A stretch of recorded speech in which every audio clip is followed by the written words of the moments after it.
Go time. Honorable members, I'd like to welcome members, staff, and guests to this meeting of the Standing Committee on Private Bills. My name is Angela Pitt, the MLA for Airdrie East and chair of this committee. I'd like to ask that members and those joining at this committee table introduce themselves for the record. And for the record, I would like to note the following substitutions. Mr. Ip for member Hayter. I will start with member Bouchard to my right. Hello, thank you, Chair. Eric Bouchard, the MLA for Calgary-Lougheed. Jennifer Johnson, MLA Lacombe-Panoka. Scott Sear, Bonnyville, Cold Lake, St. Paul. Jaspreet Deol, MLA for Edmonton Meadows. Thank you. Good afternoon, Laurie Sigurdson, Edmonton Riverview. Good evening, Joe Cece, Calgary, Buffalo. Nathan Ip, Edmonton Southwest. Bonnie Govindarajan, Parliamentary Council.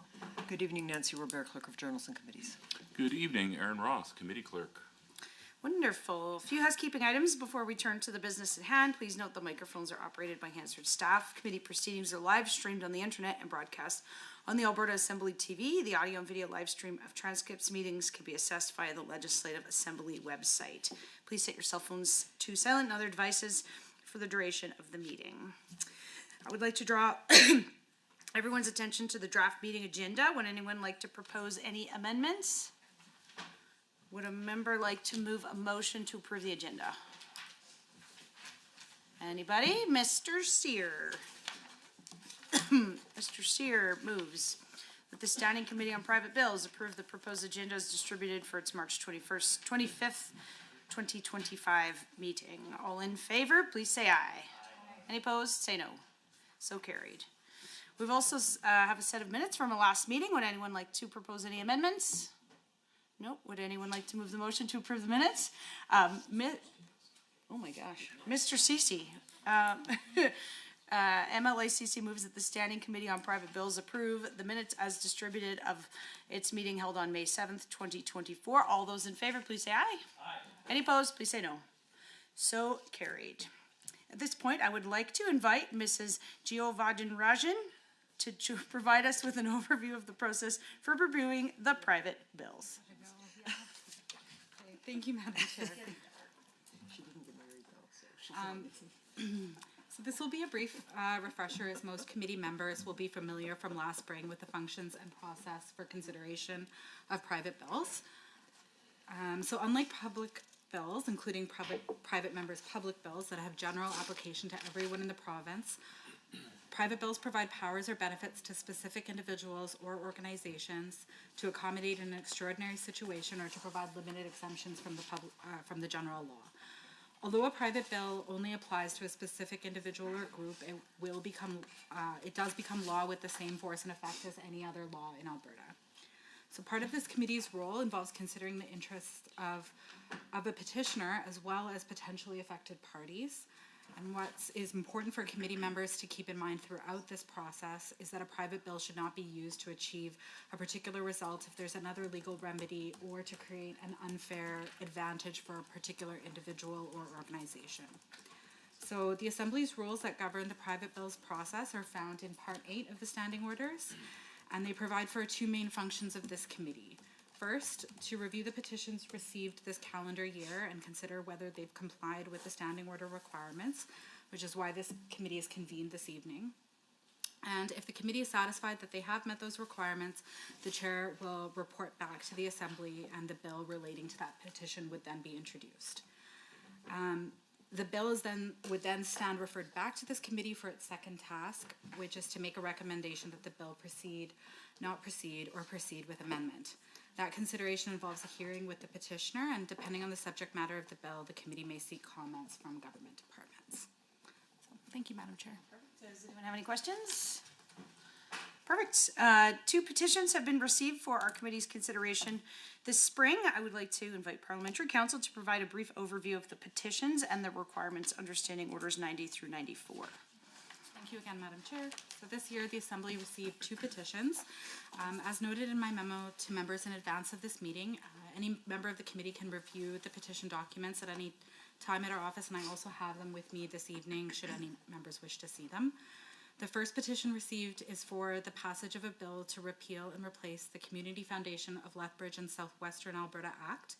The petitioner submitted letters of petition to the Legislative Assembly and Lieutenant Governor, a check for the required sum, a draft bill, and is advised that member Miyashiro has agreed to be the sponsor of the bill.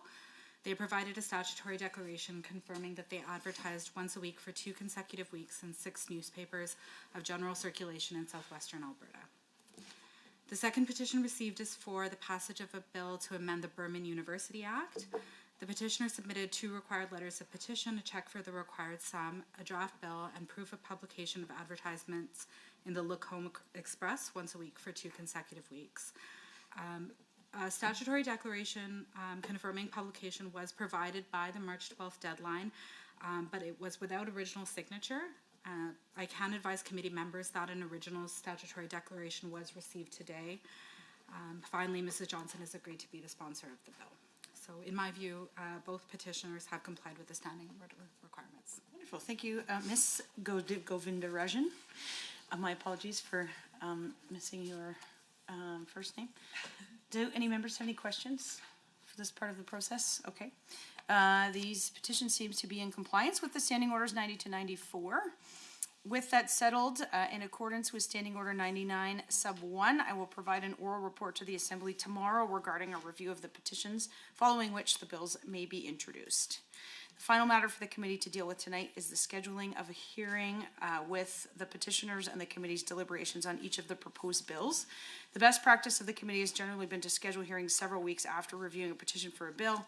This timeline provides the petitioners with ample notice of their presentation date. It gives the relevant ministries time to respond to the proposed legislation and allows parliamentary council to report any observations or recommendations on the bill to the committee.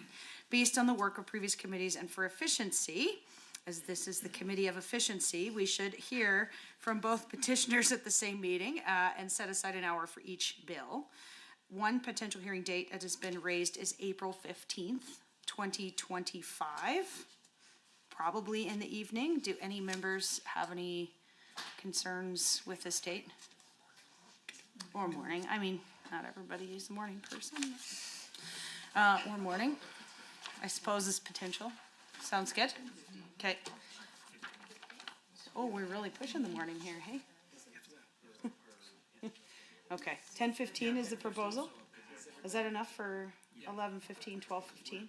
Okay, 10:15 on April 15 in the morning?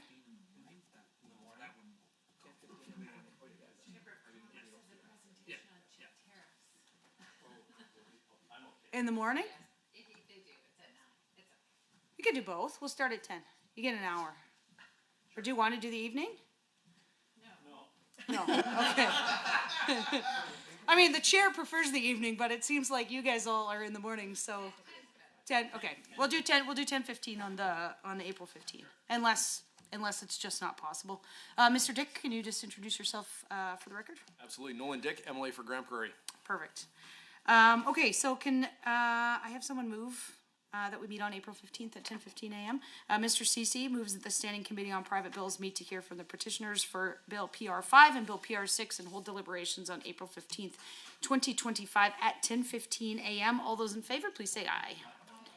Any opposed? Please say no. You want it on the screen? No, we already discussed. This is not that committee. This is not that meeting. Okay, any other business for discussion in this committee?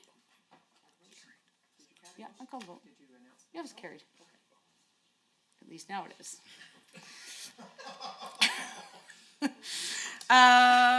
Okay, any other items? I'm seeing none. Perfect. The next meeting date is April 15th, 2025. Would a member like to move to adjourn? Mrs. Johnson moves that the March 25th, 2025 meeting of the Standing Committee on Private Bills be adjourned. All those in favor, please say aye. Aye. Any opposed, please say no. So carried. Meeting is adjourned.